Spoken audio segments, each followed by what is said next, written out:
Leviticus chapter 12. The Lord said to Moses, "Say to the Israelites, a woman who becomes pregnant and gives birth to a son will be ceremonially unclean for 7 days, just as she is unclean during her monthly period. On the 8th day, the boy is to be circumcised. Then a woman must wait 33 days to be purified from her bleeding. She must not touch anything sacred or go to the sanctuary until the days of her purification are over. If she gives birth to a daughter, for 2 weeks the woman will be unclean, as during her period. Then she must wait 66 days to be purified from her bleeding. When the days for purification for a son or daughter are over, she is to bring to the priest at the entrance to the tent of meeting a year-old lamb for a burnt offering, and a young pigeon or a dove for a sin offering. He shall offer them before the Lord to make atonement for her, and then she will be ceremonially clean from her flow of blood. These are the regulations for the woman who gives birth to a boy or a girl. If she cannot afford a lamb, she is to bring 2 doves or 2 young pigeons, one for a burnt offering and the other for a sin offering. In this way, the priest will make atonement for her, and she will be clean. The Lord said to Moses and Aaron, when anyone has a swelling or a rash or a bright spot on his skin that may become an infectious skin disease, he must be brought to Aaron the priest or to one of his sons who is a priest. The priest is to examine the sore on his skin, and if the hair in the sore has turned white, and the sore appears to be more than skin deep, it is an infectious skin disease. When the priest examines him, he shall pronounce him ceremonially unclean. If the spot on his skin is white, but does not appear to be more than skin deep, and the hair in it has not turned white, the priest is to put the infected person in isolation for 7 days. On the 7th day, the priest is to examine him, and if he sees that the sore is unchanged and has not spread in the skin, he is to keep him in isolation another 7 days. On the 7th day, the priest is to examine him again, and if the sore has faded and has not spread in the skin, the priest shall pronounce him clean. It is only a rash. The man must wash his clothes, and he will be clean. But if the rash does spread in his skin after he has shown himself to the priest to pronounce clean, he must appear before the priest again.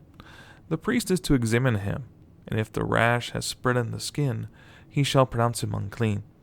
It is an infectious disease. When anyone has an infectious skin disease, he must be brought to the priest. The priest is to examine him, and if there is a white swelling in the skin that has turned the hair white, and if there is raw flesh in the swelling, it is a chronic skin disease, and the priest shall pronounce him unclean. He is not to put him in isolation because he is already unclean. If the disease breaks out all over his skin, and so far as the priest can see, it covers all the skin of the infected person from head to foot, the priest is to examine him, and if the disease has covered his whole body, he shall pronounce that person clean. Since it has all turned white, he is clean. But whenever raw flesh appears on him, he will be unclean. When the priest sees the raw flesh, he shall pronounce him unclean. The raw flesh is unclean. He has an infectious disease. Should the raw flesh change and turn white, he must go to the priest. The priest is to examine him, and if the sores have turned white, the priest shall pronounce the infected person clean. Then he will be clean.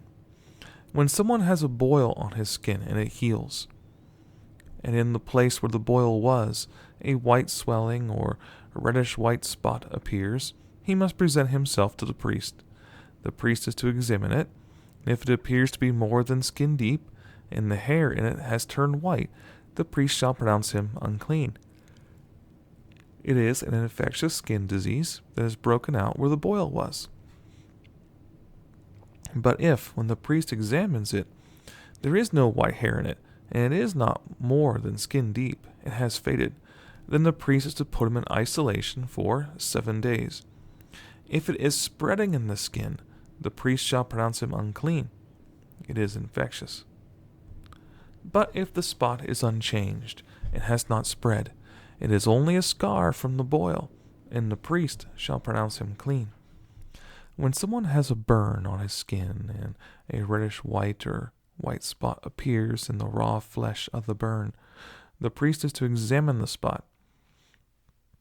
And if the hair in it has turned white and it appears to be more than skin deep, it is an infectious disease that has broken out in the burn. The priest shall pronounce him unclean. It is an infectious skin disease. But if the priest examines it, and there is no white hair in the spot, and if it is not more than skin deep and has faded, then the priest is to put him in isolation for 7 days. On the 7th day the priest is to examine him, and if it is spreading in the skin, the priest shall pronounce him unclean. It is an infectious skin disease. If, however, the spot is unchanged and has not spread in the skin, but has faded, it is a swelling from the burn, and the priest shall pronounce him clean. It's only a scar from the burn. If a man or woman has a sore on his head or on the chin, the priest is to examine the sore, and if it appears to be more than skin deep, and the hair in it is yellow and thin, the priest shall pronounce that person unclean. It is an itch, an infectious disease of the head or chin. But if, when the priest examines this kind of sore, it does not seem to be more than skin deep, and there is no black hair in it, then the priest is to put the infected person in isolation for 7 days. On the 7th day, the priest is to examine the sore, and if the itch has not spread and there is no yellow hair in it, and it does not appear to be more than skin deep, he must be shaved, except for the diseased area, and the priest is to keep him in isolation another 7 days. On the 7th day, the priest is to examine the itch, and if it has not spread in the skin and appears to be no more than skin deep, the priest shall pronounce him clean. He must wash his clothes, and he will be clean. But if the itch does spread in the skin after he is pronounced clean, the priest is to examine him, and if the itch has spread in the skin, the priest does not need to look for yellow hair. The person is unclean. If, however, in his judgment, it is unchanged, and black hair has grown in it, the itch is healed. He is clean, and the priest shall pronounce him clean. When a man or woman has white spots on the skin, the priest is to examine them, and if the spots are dull white, it is a harmless rash that has broken out on the skin. That person is clean. When a man has lost his hair and is bald, he is clean. If he has lost his hair from the front of his scalp and has a bald forehead, he is clean. But if he has a reddish white sore on his bald head or forehead, it is an infectious disease breaking out on his head or forehead. The priest is to examine him, and if the swollen sore on his head or forehead is reddish white like an infectious skin disease, the man is diseased and is unclean. The priest shall pronounce him unclean because of the sore on his head. The person with such an infectious disease must wear torn clothes, let his hair be unkempt, cover the lower part of his face, and cry out, "Unclean, unclean." As long as he has the infection, he remains unclean. He must live alone. He must live outside the camp. If any clothing is contaminated with mildew, any woolen or linen clothing, any woven or knitted material of linen or wool, any leather, or anything made of leather, and if the contamination in the clothing or leather or woven or knitted material or any leather article is greenish or reddish, it is a spreading mildew and must be shown to the priest. The priest is to examine the mildew and isolate the affected article for 7 days. On the 7th day he is to examine it, and if the mildew has spread in the clothing or the woven or knitted material, or the leather, whatever its use, it is a destructive mildew. The article is unclean. He must burn up the clothing, or the woven and knitted material of wool or linen, or any leather article that has the contamination in it, because the mildew is destructive. The article must be burned up. But if, when the priest examines it, the mildew has not spread in the clothing, or the woven or knitted material or the leather article, he shall order that the contaminated article be washed. Then he is to isolate it for another 7 days. After the affected article has been washed, the priest is to examine it. If the mildew has not changed its appearance, even though it has not spread, it is unclean. Burn it with fire, whether the mildew has affected one side or the other. If, when the priest examines it, the mildew has faded after the article has been washed, he is to tear the contaminated part out of the clothing, or the leather, or the woven or knitted material.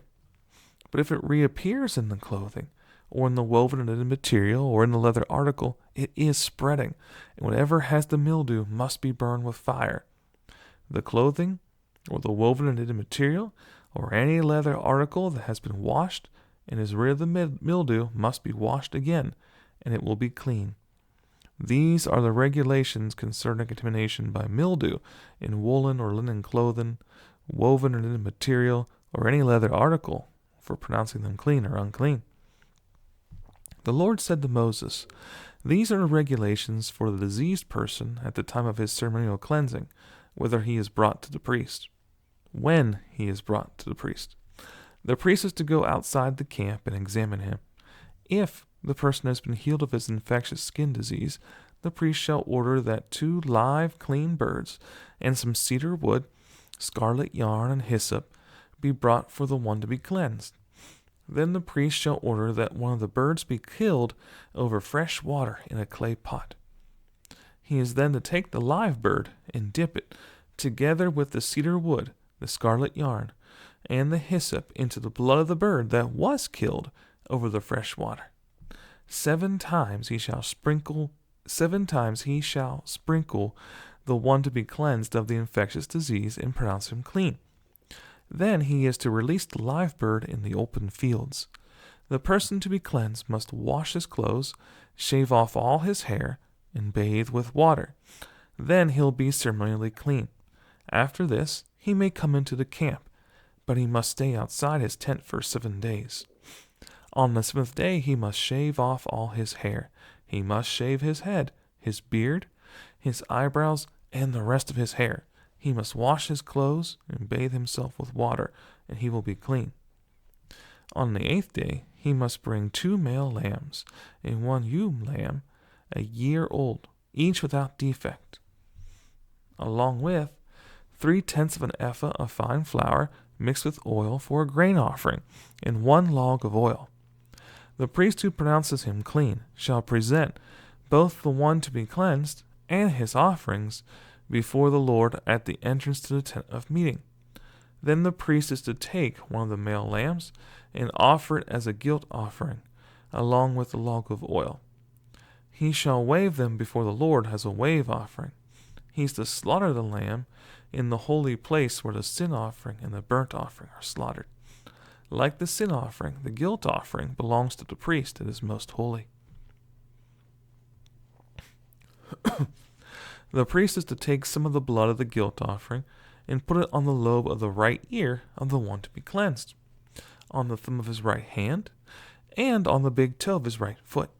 The priest shall then take some of the log of oil, pour it in the palm of his own left hand, dip his right forefinger into the oil in his palm, and with his finger sprinkle some of it before the Lord 7 times.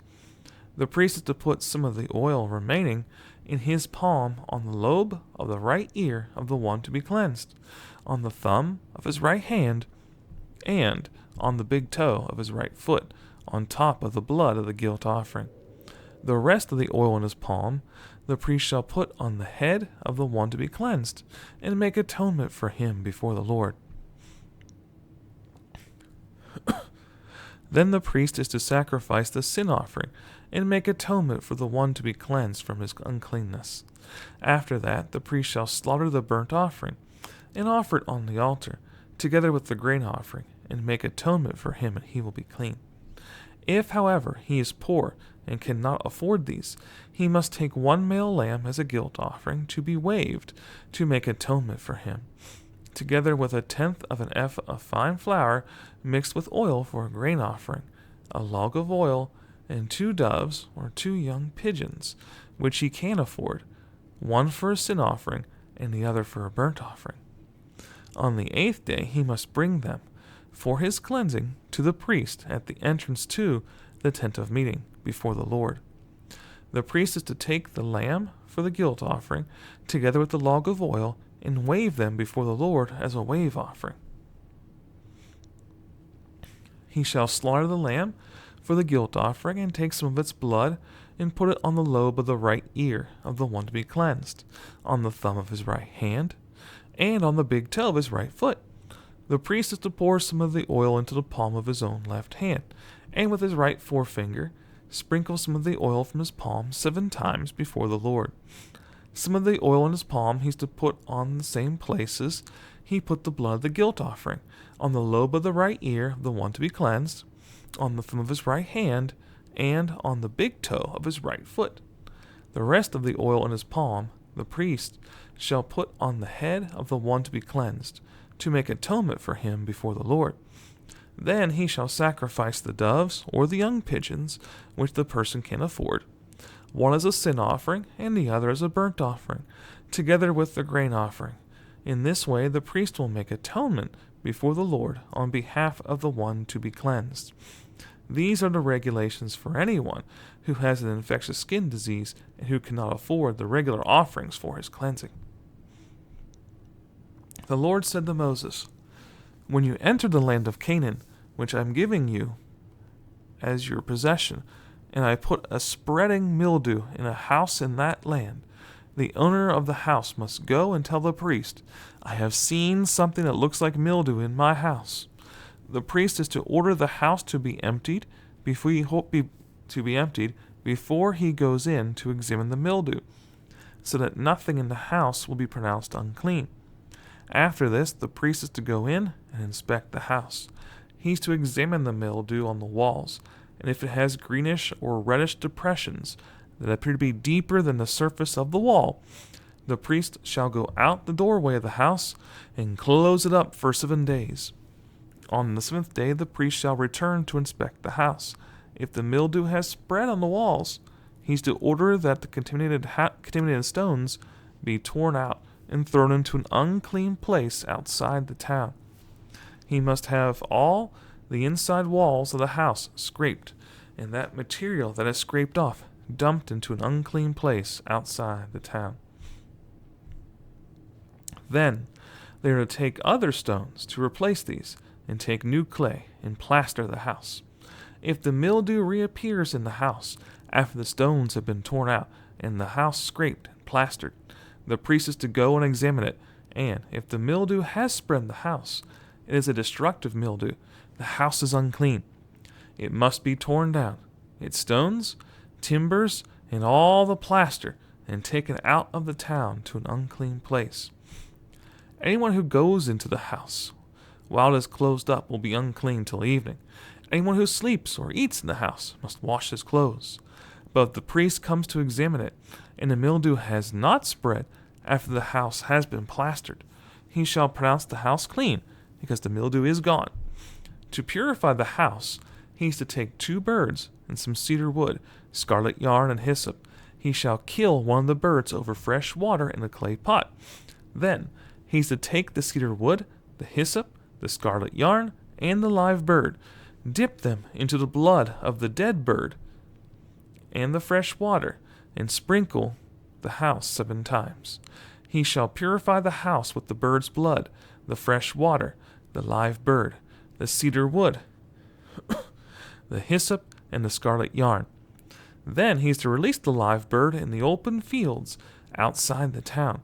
In this way he will make atonement for the house, and it will be clean.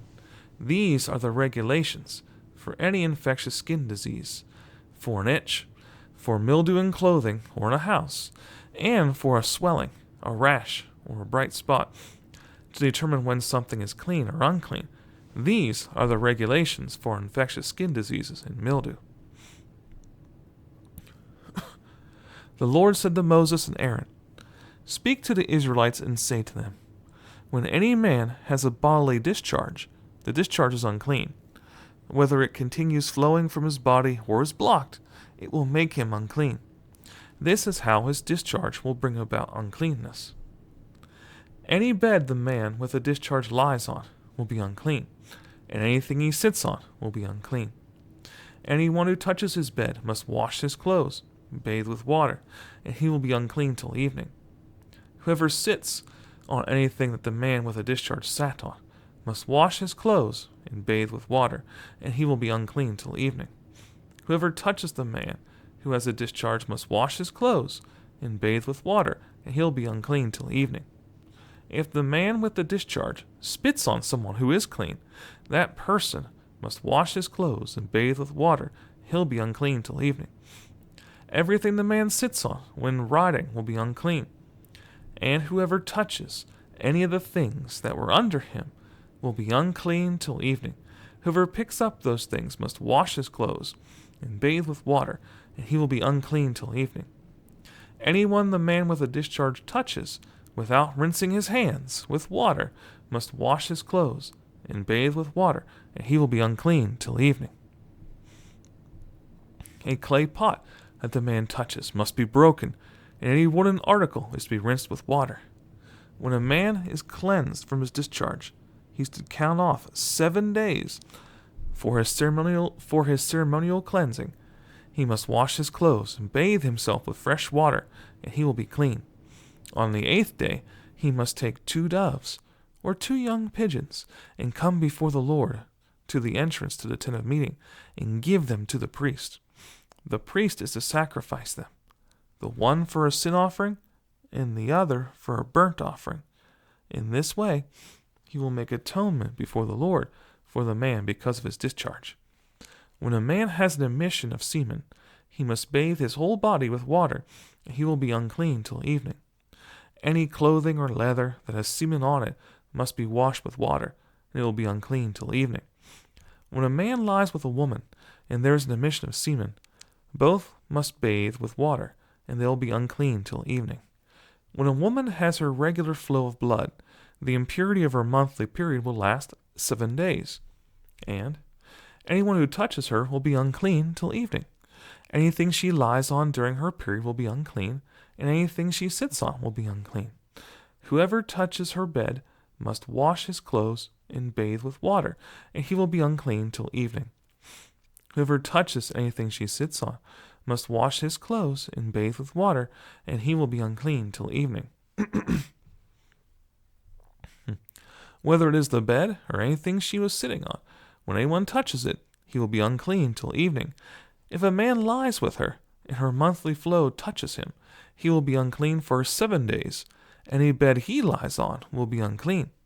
When a woman has a discharge of blood for many days at a time, other than her monthly period, or has a discharge that continues beyond her period, she will be unclean as long as she has the discharge, just as in the days of her period. Any bed she lies on while her discharge continues will be unclean, as is her bed during her monthly period, and anything she sits on will be unclean, as during her period. Whoever touches them will be unclean. He must wash his clothes and bathe with water, and he'll be unclean till evening. When she is cleansed from her discharge, she must count off 7 days, and after that she will be ceremonially clean. On the 8th day, she must take 2 doves or 2 young pigeons and bring them to the priest at the entrance to the tent of meeting. The priest is to sacrifice one for a sin offering and the other for a burnt offering. In this way he will make atonement for her before the Lord for the uncleanness of her discharge. You must keep the Israelites separate from things that make them unclean, or they will not die in their uncleanness for defiling my dwelling place which is among them. These are the regulations for a man with a discharge, for anyone made unclean by an emission of semen, for a woman in her monthly period, for a man or a woman with a discharge, and for a man who lies with a woman who is ceremonially unclean. The Lord spoke to Moses after the death of the 2 sons of Aaron who died when they approached the Lord. The Lord said to Moses, "Tell your brother Aaron not to come whenever he chooses, into the most holy place behind the curtain in front of the atonement cover on the ark, or else he will die, because I appear in the cloud over the atonement cover. This is how Aaron is to enter the sanctuary area, with a young bull for a sin offering and a ram for a burnt offering. He's to put on the sacred linen tunic with linen undergarments next to his body. He's to tie the linen sash around him and put on the linen turban. These are sacred garments. So he must bathe himself with water before he puts them on. From the Israelite community, he is to take 2 male goats for a sin offering and a ram for a burnt offering. Aaron is to offer the bull for his own sin offering to make atonement for himself and his household. Then he is to take the 2 goats and present them before the Lord at the entrance to the tent of meeting. He is to cast lots for the 2 goats, 1 lot for the Lord and the other for the scapegoat. Aaron shall bring the goat whose lot falls to the Lord and sacrifice it for a sin offering. But the goat chosen by Lot as the scapegoat shall be presented alive before the Lord to be used for making atonement by sending it into the desert as a scapegoat. Aaron shall bring the bull for his own sin offering to make atonement for himself and his household. He's to slaughter the bull for his own sin offering. He's to take a censer full of burning coals from the altar before the Lord and 2 handfuls of finely ground fragrant incense, and take them behind the curtain. He's to put the incense on the fire before the Lord, and the smoke of the incense will conceal the atonement cover above the testimony, so that he will not die. He's to take some of the bull's blood, and with his finger sprinkle it on the front of the atonement cover. Then he shall sprinkle some of it with his finger 7 times before the atonement cover.